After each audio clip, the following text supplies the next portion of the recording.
ಬಂಧುಗಳೇ ಎಲ್ರಿಗೂ ನಮಸ್ಕಾರ. ನಾನು ಕಾರ್ತಿಕ್ ಬಾಪಟ್ ಅಂತ.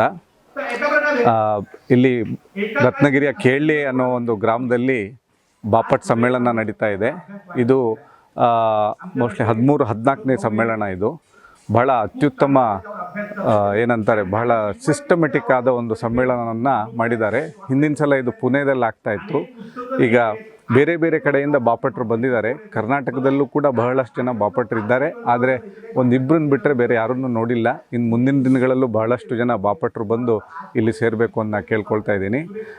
ವೃತ್ತಿಯಲ್ಲಿ ನಾನು ಒಂದು ಸಾಫ್ಟ್ವೇರ್ ಕಂಪ್ನಿಲಿ presales consultant, presales department south ಏಷ್ಯಾನ ಹೆಡ್ ಮಾಡ್ತಾ ಇದ್ದೀನಿ. ಅದು ಬಿಟ್ಟರೆ ಅಖಿಲ ಕರ್ನಾಟಕ ಬ್ರಾಹ್ಮಣ ಮಹಾಸಭಾದಲ್ಲಿ ಆರ್ಗನೈಸಿಂಗ್ ಸೆಕ್ರೆಟರಿ ಆಗಿದ್ದೀನಿ. ಅದಲ್ಲದೆ ಇನ್ನಿತರೆ ಇನ್ಸ್ಟಿಟ್ಯೂಟ್ಗಳಲ್ಲಿ, ಒಂದೆರಡು ಇನ್ಸ್ಟಿಟ್ಯೂಟ್ಗಳಲ್ಲಿ ಡೈರೆಕ್ಟರ್ ಆಗಿ ಮತ್ತು ಸೆಕ್ರೆಟರಿ ಆಗಿಯೂ ಕೂಡ ಸೇವೆ ಸಲ್ಲಿಸ್ತಾ ಇದ್ದೀನಿ. ಈ ಬಾಪಟ್ರು ಚಿತ್ಪಾವನರಲ್ಲೇ ಬಾಪಟ್ ಅಂತಕ್ಕಂಥ ಸರ್ನೇಮ್ ಊರಿರೋರೆಲ್ಲ ಸೇರಿ ಬಾಪಟ್ ಕುಲ ಸಮ್ಮೇಳನ ಅಂತ ಮಾಡಿದ್ದಾರೆ. ಇಲ್ಲಿಂದ ಬಹಳ ಹತ್ರ ಇರ್ತಕ್ಕಂಥ ಒಂದು ಗುಹಾಗರ ಅಂತ ಒಂದು ವ್ಯಾಡೇಶ್ವರ ಪ್ಲೇಸ್ ಇದೆ. ನಮ್ಮೆಲ್ಲರ ಕುಲದೇವರು, ಅದು ಬಾಪಟ್ರು ಕುಲದೇವರು. ಅಲ್ಲಿಂದ ಒಂದು 70 ಕಿಲೋಮೀಟ್ರ್ ದೂರ ರತ್ನಗಿರಿಯ ಕೇಳ್ಳೆ ಅನ್ನೋ ಜಾಗದಲ್ಲಿ 2 ದಿವಸಗಳ ಕಾಲ ಬಾಪಟ್ ಸಮ್ಮೇಳನ ನಡೀತು. ಈ 2 ದಿವಸದ ಸಮ್ಮೇಳನದಲ್ಲಿ ನಿಜವಾಗ್ಲೂ ಉತ್ಕೃಷ್ಟವಾದ ಕಾರ್ಯಕ್ರಮವನ್ನು ಹಮ್ಮಿಕೊಂಡಿದ್ರು.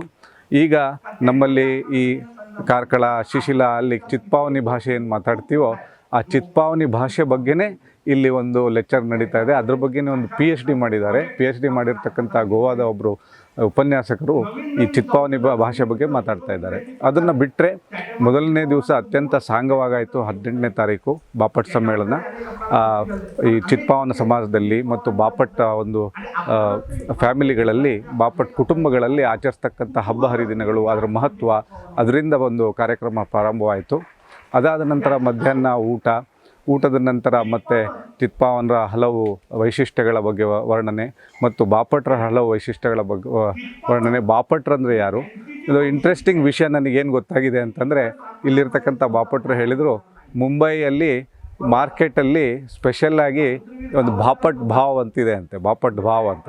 ಸೊ ಅದ್ರ ವಿಷಯ ನನಗೆ ಗೊತ್ತಾಯಿತು. ಬಾಪಟ್ ಭಾವ್ ಅಂದರೆ ಬಾಪಟ್ರು ಒಂದು ಪ್ರೈಸ್ ಫಿಕ್ಸ್ ಮಾಡಿದರೆ ಅದು ಫೈನಲ್ ಪ್ರೈಸ್ ಅಂತೆ. ಆ ಪ್ರೈಸ್ ದಾಟಿ ಯಾರೂ ಹೋಗ್ತಿದ್ದಿಲ್ಲ ಅಂತಕ್ಕಂಥ ಒಂದು ನಂಬಿಕೆಯಲ್ಲಿ ಇದೆ. ಅಂದರೆ ಯಾರು ಬಂದು ಬಾಪಟ್ ಭಾವ್ ಕಾಯ್ ಅಂತ ಕೇಳ್ತಿದ್ರಂತೆ ಮುಂಬೈಯಲ್ಲಿ, ಪುಣೆದಲ್ಲಿ. ಅಂದರೆ ಆ ಭಾವ್ ಹೇಳಿದ ಮೇಲೆ ಯಾರೂ ಹೆಚ್ಚು ಕೇಳೋ ಹಾಗಿಲ್ಲ, ಕೆಳಗೂ ಅದಕ್ಕಿಂತ ಕಡಿಮೆಯೂ ಕೇಳೋ ಹಾಗಿಲ್ಲ. ಅದೆಷ್ಟು ಹೇಳಿದರೆ ಅಷ್ಟು ಕೊಟ್ಟು ಹೋಗ್ತಾ ಇದ್ದಾರಂತೆ. ಅಂದರೆ ಒಂದಾನೊಂದು ಕಾಲದಲ್ಲಿ ಬಾಪಟ್ರು ಒಂದು ಮಾರ್ಕೆಟಿನ ಪ್ರೈಸ್ ಡಿಟರ್ಮಿನೇಷನ್ ಮಾಡ್ತಿದ್ರು ಅಂತಕ್ಕಂಥ ವಿಷಯವನ್ನು ಇಲ್ಲಿ ನಾವು ಮನಗಾಣಬೇಕು. ಮುಂದಿನ ಸಲ ನಾಗ್ಪುರದಲ್ಲಿ ನಡೆಯೋದಿದೆ ಬಾಪಟ್ ಸಮ್ಮೇಳನ. ನೀವೆಲ್ಲರೂ ಬರಬೇಕು. ಮತ್ತು ಇಲ್ಲಿ ಚಿತ್ಪಾವನಿ ಮಾತಾಡ್ತಾ ಇರೋದ್ರಿಂದ ಹೇ ಮೇಠ ಕೇಳ್ಳೆ ಮನೆ ಏಕ गाव से रत्नागिरी तो त्या आयला सा त्या बापट संमेलन चालत से 2 दिवसांचं संमेलन.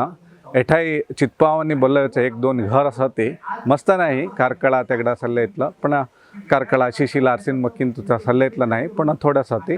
पण यंदा चित्पावनीचं ಬಗ್ಗೆ मस्त एक इंटरेस्ट से म्हणणी गोवान तो एक PhD करीत से त्यांना सांगो सद्दावनी चित्पावनी भाषा म्हणलं तिकिता कसा से पुरा म्हणी एक हानसे एक विषय मंडणी हानसे एटा.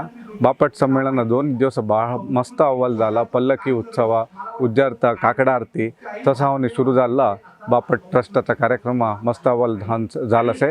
2 वर्षां तक्षण नागपुरांतू से मस्त जन बापट आहे.